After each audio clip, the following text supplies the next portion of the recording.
That's enough. Ah! My husband looked furious and suddenly poured beer on me. Don't get too cocky when you're the one who gets to live a nice life, all thanks to me.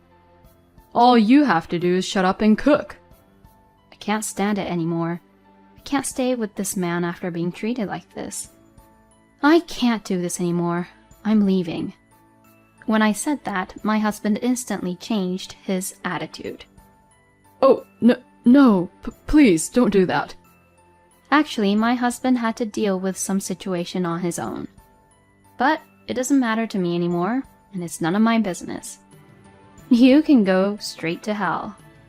My name is Francine. I am a 34-year-old office worker. My husband Wally and I have been married for almost 4 years. We met at a blind date. My husband is an office worker working for a major company.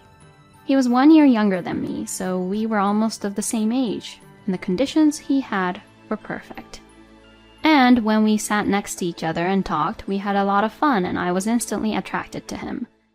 We then exchanged contact information and started meeting just with the two of us.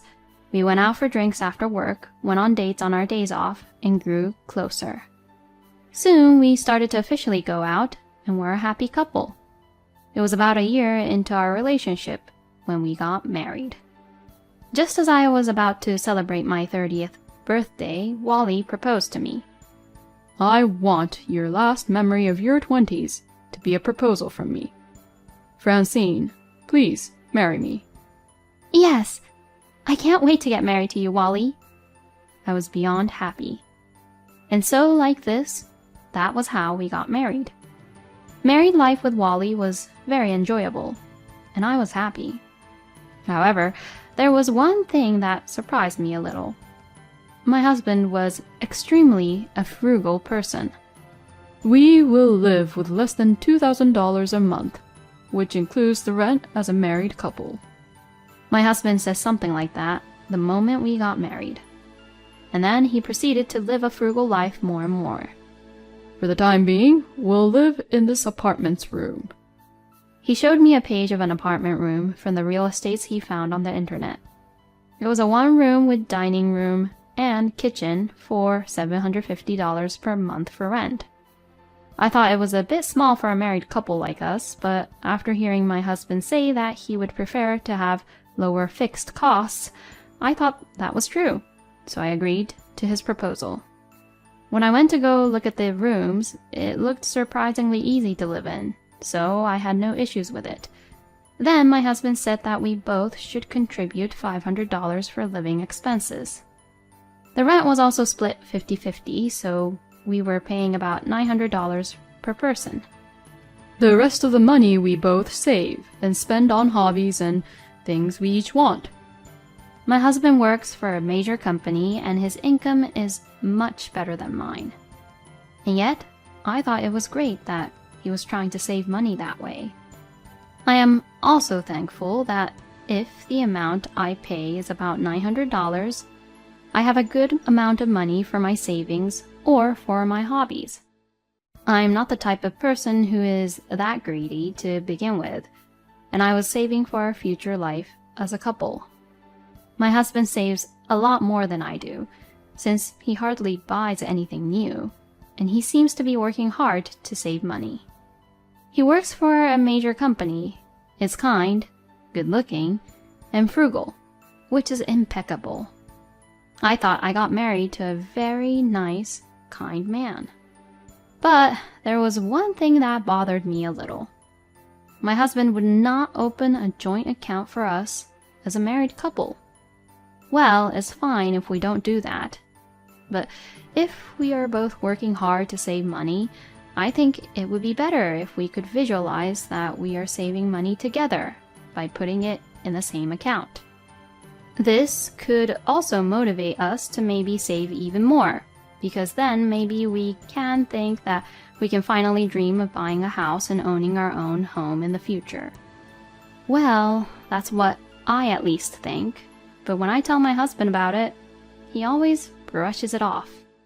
If we set up a joint account, and if something happens in the future, and one of us is unable to put money into the account, It'd be a hassle for the one who would end up always putting the money in the account. Don't you think so? I think it's better to keep the money separated in such a way that both of us are independent on their own. Oh, you think so? If that's what you want, then I wouldn't mind, I guess. If my husband is not willing to do it, I don't want to force him to do it. From then on, I accepted the lifestyle of not having a joint account as a couple, and we lived peacefully and had some calm days as a couple. I still spent some days where I wouldn't use my money at all, and I would occasionally go out to dinner with some friends and splurging a bit when buying gifts for my parents. My husband still seems to live frugally, and so after a few years of marriage, we have rarely gone on trips or anything like that. On his days off, Wally would generally stay at home or my husband goes out with friends, but he says that they just go out for drinks at inexpensive popular bars, and even if he goes there, he wouldn't spend much money. My husband is very busy with his work and has to go on business trips over weekends every month, so he doesn't have much time to hang out with his friends a lot. And so, 4 years have passed in our marriage. We have no children, so there is no particular change in our lives. It's not that I was being unsatisfied of our married life, but I was beginning to wonder if we were just living together rather than being a married couple. It sounds nice to say that we were living independently, together, but it didn't feel like we were living as a couple, and it felt more like we were sharing a room together or something like that. I wondered if my husband really loved me. I began to worry about that too. Then one day my husband says something like this: I'm thinking of saving money to build our own home for the future. What? Really? I was happy that my husband said that. I thought he was thinking for the both of us. So, I'd like you to put more money into the monthly living expenses, a little more. I understand. Then let's set up a couple's account like we're going to build our own home. When I said that, my husband said, No, we don't have to do that. What? But why not? Wouldn't it be easier that way? Don't worry. I'll take care of the family finances. Then I can save more money if I get the money from you, Francine, in cash, and I'll take care of everything. Really? My husband is certainly a frugal man. Why is he so stubbornly unwilling to set up a joint account with me? I'll help you with the family finances as much as I can too, but... No, it gets messy and confusing when two people try to do it together. I'll get the money from you, Francine, and I'll give you the money for food and stuff from here. Okay, if you say so. I felt a little uncomfortable about Wally's proposal, but I decided to follow his idea. And I started to give him about $500 more every month than I did before. According to my husband's calculations, we would put about $1,500 each, and out of the $3,000, we would pay for the living expenses, including rent, and put about $1,700 to $1,800 into savings for building our own home. I was really surprised to hear his idea. If we take out the rent, we'll have about $400 to $500 to put into living expenses. We will have to pay for food, utilities, and daily necessities from there, which means we will have to save a lot of money. In fact, my husband only gave me $250 for food for the whole month. With such a small amount of money, it is quite difficult to make a full daily meal for two people. But my husband is working hard to save money so that we can build our own home, so I must work hard too. With this in mind, I desperately tried to plan out new ways to cook. I used bean sprouts and tofu to add to meat dishes, and bought discounted foods and froze them immediately, and tried to save money on food costs. I thought to myself that I was making a lot of effort, but my husband gradually began to complain about the meals I have been cooking recently. Hey, lately, the meals you make always seems to be really bland. When he complained about this, I was a little offended. Well, that's because the amount of money you give me for our meals is quite small, so I can't help it. I'm trying my best, you know. When I said this, my husband's eyes widened, and he became angry. Why are you being so cross with me? I'm saving money for our own home, you know. Even if that's the case, we're going to have to spend a little more on food. Or else, we'll end up eating meals like this all the time. Oh, don't be such a crybaby. I've given you enough money, haven't I? You just have to work it out. I won't increase the food budget from $250. End of discussion. You're the one who has to make the meals in a way that I'd be satisfied with. Wow, this was just too much. Why would he say such outrageous things? But my husband stubbornly refused to increase our food budget. So, I had no choice but to add about $100 from my own income and increase the food budget myself to make ends meet. I knew that if I did not do this, our food situation would become worse and worse. My husband wanted us to cut back on food, but he wanted to drink on the weekends, so he always made me buy beer for him. I thought we could save a little more money if we didn't have that, but I knew that my husband would lose his temper unreasonably if I said that, considering how he was during our last fight. So, I didn't have the courage to tell him. And at that time, I still loved and had affection for my husband. So I wanted to make an effort and, if possible, bring things back to the way my husband wanted them to be. However, my thoughts were shattered in an instant. On that day, I had been asked by the person in charge to deliver materials at work. The person in charge had forgotten the material and gone to a client's office, so he called the company in a hurry and someone was assigned to bring it there. And I happened to be available, so I said I would go myself and got in the company car and headed off. On the way there, while waiting at a traffic light, I spotted my husband in town. He was walking with a woman, and the woman was clinging onto my husband's arm in broad daylight. I could not believe my eyes. The woman was an employee where she worked in the same company as my husband, and she was clearly younger, and I was sure she had been at our wedding. Why did they look so close to each other? It was strange to see them clinging onto each other like that. I began to think that Wally was having an affair with that woman.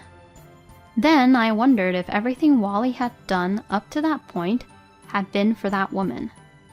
The unusual frugality, and even more so, Wally's recent words and actions. I think he may have been having an affair and wanted the money to spend for himself and for his mistress, which is why he didn't set up a shared account with me.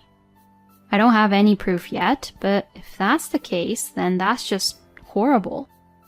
It would mean that my husband is limiting his life with me and using the money to have a good time with the woman with whom he is having the affair with. The lights changed and I had to continue driving, but my husband and that woman had their hands on the door of a fancy restaurant. It was lunchtime, which probably means they went to that restaurant for lunch. He wanted me to save money on food, and yet he was the one at the fancy restaurant spending money to eat those fancy meals. I was just filled with anger.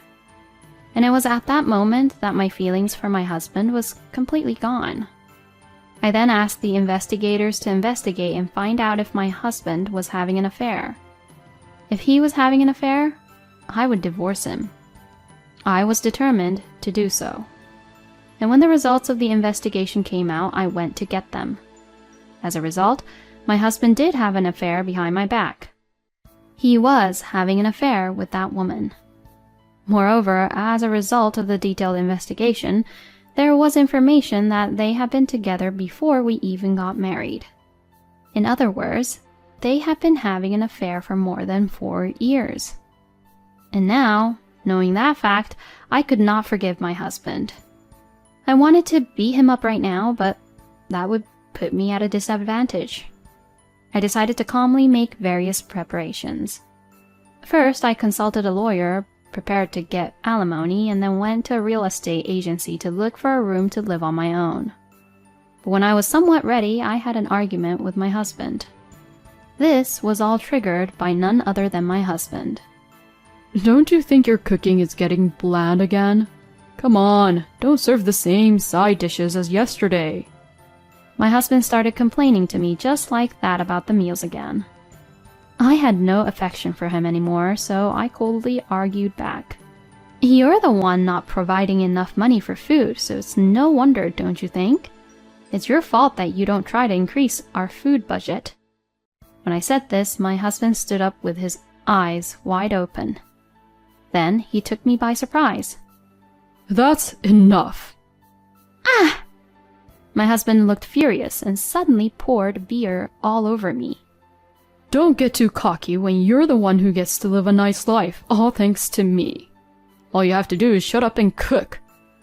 I can't stand it anymore. I can't stay with this man after being treated like this. I can't do this anymore. I'm leaving. What? You're leaving? Yeah, I can't live with a lousy scumbag man like you. I said that to Wally while getting a towel and wiping my face with the beer.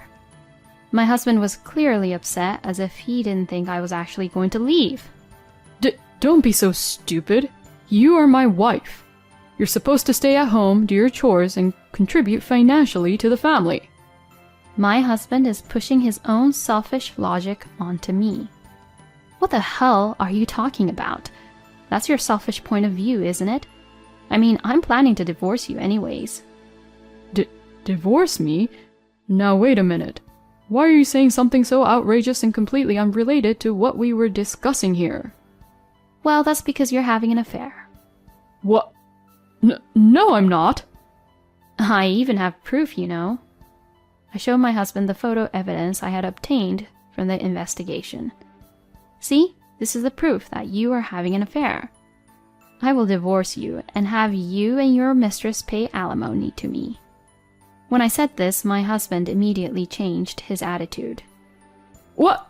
No, please don't. My husband was extremely upset. Actually, my husband had to deal with some situation on his own. Wally's mistress was, in fact, pregnant. As a result of the investigation, I found out that my husband had gotten that woman pregnant. I guess that's why he needed the money, and that's why he was being extra frugal lately. But it doesn't matter to me anymore. I don't care if you need money or not. After all, your life with me was for stability, free money, and to make a good public impression, wasn't it? I got a hold of your colleague and asked him about you, actually. Excuse me? And I found out that actually you've been romantically involved with your colleague who's younger than you for a long time. But it seems like you were talking about marrying a woman who would obediently abide by your rules because you had to get married in order to get ahead in life with promotions and whatnot. And I was the one who fell on your trap, right? I really do feel like a complete idiot. So now that I know the truth, I'll take what I can get from you. And you can go straight to hell. No way. My husband was frozen, looking completely pale. While I saw my husband being like that, I packed up my belongings and went back to my parents' house for the time being. After that, I demanded alimony from my husband and the woman with whom he was having an affair with. I had sent content certificates to their workplaces and my husband's parents' home so that people around them knew about the affair. During the 4-year period of the affair, Wally's behavior was judged to be malicious, and the alimony was much higher than the normal rate because the marriage had been entered into on the assumption that the affair would continue from the beginning.